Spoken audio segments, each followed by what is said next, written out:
Hi everyone, my name is Mahal, and I have a hot take on confidence. I think that we need to change how we talk about confidence, especially in spaces like this, in talks like this, when we're teaching young girls or young adults, everyone really, on how to be confident, how to be a good leader.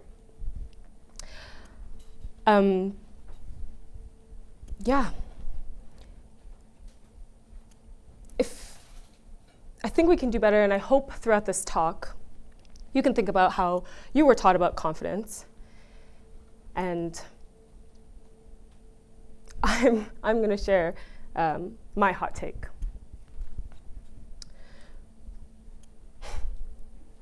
Super confident right now, so got lots to share here.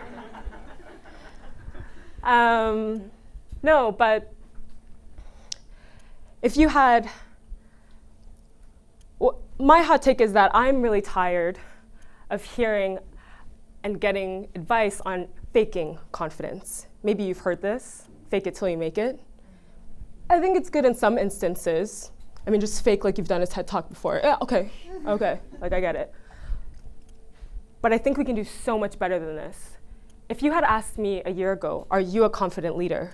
I would have said yes. And for context, I'll tell you a little bit of what I had done until then, and then you can kind of decide what you think. So at this point, a year ago, I had led clinics for the Toronto Raptors. I was the first and only media host for the EuroLeague. It was a lot of fun. I had led interviews with incredible athletes. Yeah, I know. I was stunned too, but these were big accomplishments for me. I had led clinics all around the world. This is in South Africa. And I had convinced the president of the University of Toronto to create a paid task force fighting racism for BIPOC athletes. That was sort of my leadership role within the BLM, Black Lives Matter movement. And so if you had asked me a year ago, are you a confident leader? I would have said yes. I mean, I'm very proud of what I've done, but I didn't even know what confidence was. I think a lot of us have an idea of what confidence feels like and abstractly what it is. And I've come up with something new. I want to open up a bit here and tell you that those are bits of my life in my career in sport. But I also want to be a leader in neuroscience, in creative direction, in media. I have all of these things that I want to do, and maybe you feel similarly. You have a lot of things that you want to start and skills that you want to master in your life.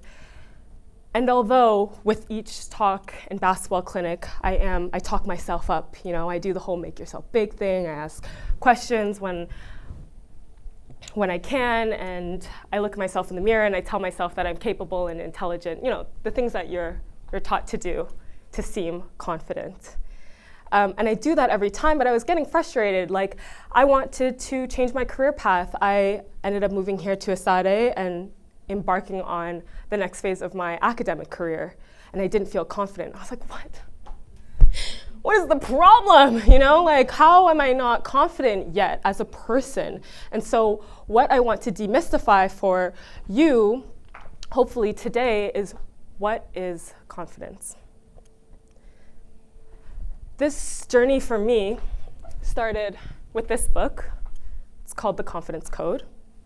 And I think it does a really good job at differentiating what confidence looks like and how it manifests in men and women. And there's a great chapter that searches for the confidence gene. And I was like, perfect.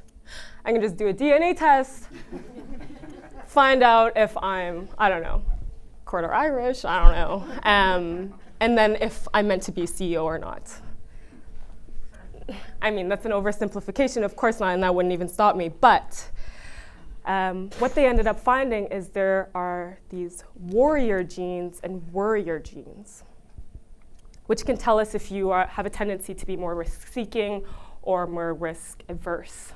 I think that's really important in how we build our confidence. You know, you have to take risks, you have to challenge yourself, but it doesn't really solve the mystery, for me anyhow. And so if it's not something that you were born with, It must be something you've learned, like a behavior or a personality trait. And there are tons, so I've studied psychology in my neuroscience degree, and there are tons, oh yeah, what is confidence? Yes, that's what we're talking about. There are tons of theories on personalities, okay? Maybe you recognize some of these from, I don't know, dating profiles. I'm an Aquarius. I'm INGTF, I don't know if you've seen those.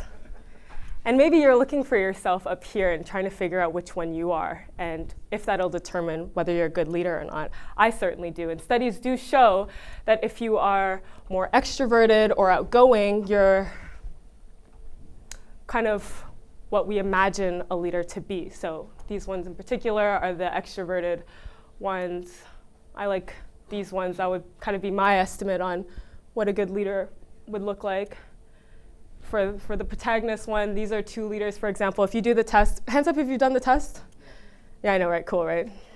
You know exactly which celebrity has the same personality as you. And so these are 2 leaders in this category, for instance, where I would think these are amazing leaders. I mean, if I don't have that personality, that is kind of unfortunate, but maybe I can mock some of their behaviors.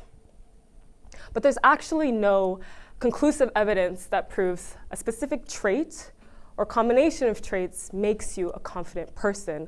Let's not confuse behavior with a feeling. If anything, confidence is more related to self-esteem, no? I think we talk about the two and interchange them a lot, you know. I'm shy, I just need to build my confidence, I just need to build my self-esteem. But what are we talking about here? Which is it? So I did a bit of digging, and self-esteem, unlike confidence, doesn't vary too much depending on the situation. It's about your belief in your worth and your capability, okay? It doesn't vary depending on the situation. For instance, I believe I am capable in sending an email to my boss asking for a raise, I don't know. Or shooting a half-court shot. I told you I'm a basketball player. I'm not so confident at one of those things, and it's not the half-court shot. Yeah. Thanks. So there's a clear distinction, and I understand why we confuse the two. Studies also show that you're more likely to report yourself as confident if you have high self-esteem. But I think we're doing ourselves a disservice when we don't distinguish the two. And in fact, I think distinguishing the two can help us in some of these challenges in trying to figure out how can I be a confident person. And so I think the key is that confidence is about action. And so I'm going to tell you a little bit about what I've learned in neuroscience. When you learn a new task, you light up these neural pathways. I don't know if you've ever seen one of these animations. Each time you do the task, that pathway looks a little different. But with repetition, that pathway gets stronger, faster, more efficient. Some people like to say practice makes perfect. I like to say practice makes pathways. And so you start to overthink less with repetition, right? You start to feel less emotions and guilt in this thing that you've done 100 times. You start to feel lighter, you start to feel better, you start to feel confident. And that really is the trick. It's like you've turned all these thoughts into just action.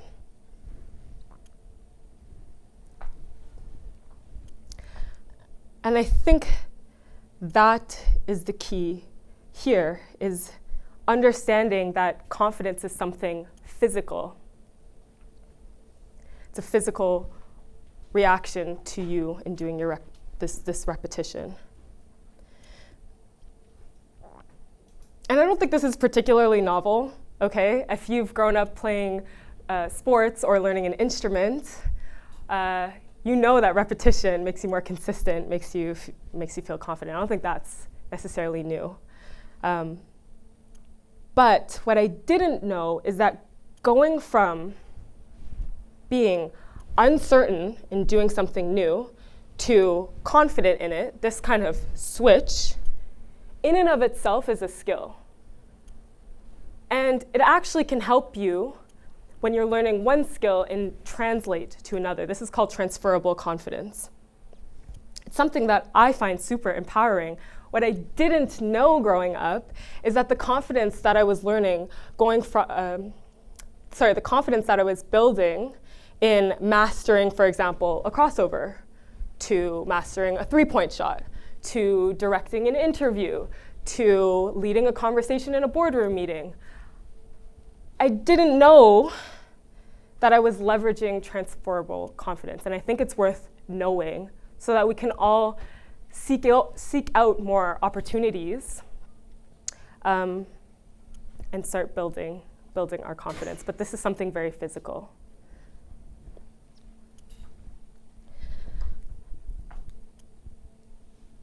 In neuroscience, we're still trying to map out what confidence looks like in the brain. It doesn't look any one particular way, but we do know that you being aware of how you think, your metacognition, plays a role in confidence. So just you knowing that confidence is about action will make you that much, or might make you that much more likely to take on new risks and to leverage transferable confidence. I mean, like, how cool is that? Just watching me talk, blah, blah, blah, has maybe made you more likely to challenge yourself. Oop. And there are other skills, okay? There are other tricks that we use. For instance, visualization. Has anyone tried visualization? Where we imagine ourselves doing a task to help strengthen those connections without actually doing something or doing the thing. And this has been proven, this has worked. I tore my ACL, not career ending. Yeah, I know. I tore my ACL playing basketball. And what I had to do was sit there in my bed, imagining that I was lifting it. It wasn't moving, by the way. I had to imagine myself lifting it so that it could strengthen those pathways and I'd recover faster. I ended up recovering in around 6 months. The average is 8 to 10. It works. Another tactic I think we use is self-talk and affirmations, mindfulness. I think those are still powerful. You get yourself in this mindset so that you can mitigate some of those anxieties and all the emotions that you might be feeling when you're learning something new. But is being calm the same as being confident?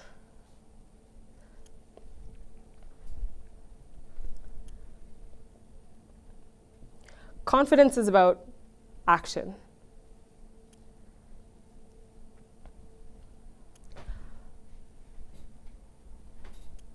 And here's the significance of what I'm saying. Gender aside, gender-specific barriers aside, because there are barriers that we're all facing in doing this.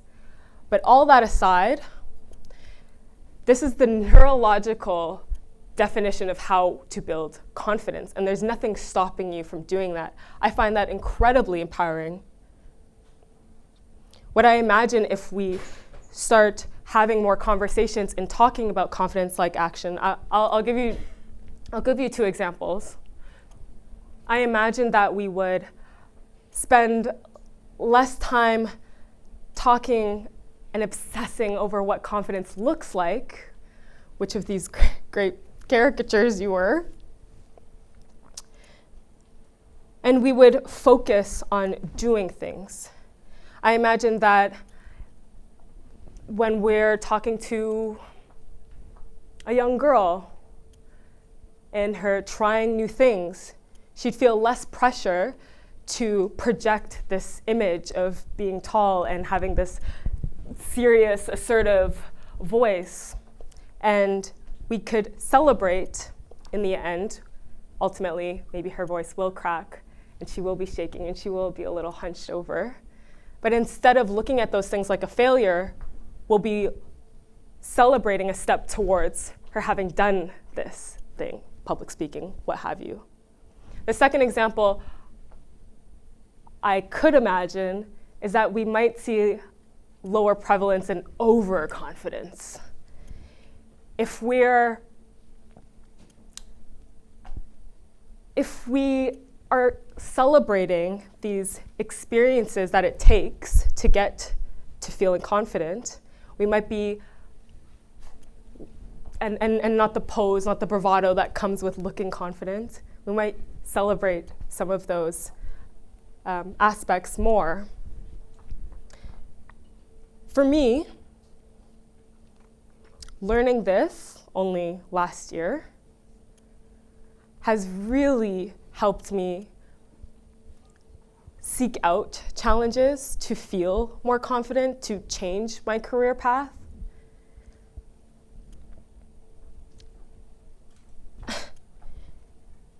And I find myself having to talk myself up less. I don't need to give myself that pep talk all the time because I know that I'm just seeking out new challenges and what happens, happens kind of thing. And so here's what I want you to remember. Here's sort of this takeaway that I hope will empower you. Go out there, do the thing, do it many times, and you'll become confident in that. Do the thing, do it many times, do another thing, do it many times, do another thing, do it many times, and you'll become a confident person. In that way, confidence is a skill. It's not a switch that you turn on, not necessarily something you can fake, not something you're born with or based off of your personality, but a skill that you can work on. I hope this helps you because it certainly helped me in seeking out how to change the world. Thank you.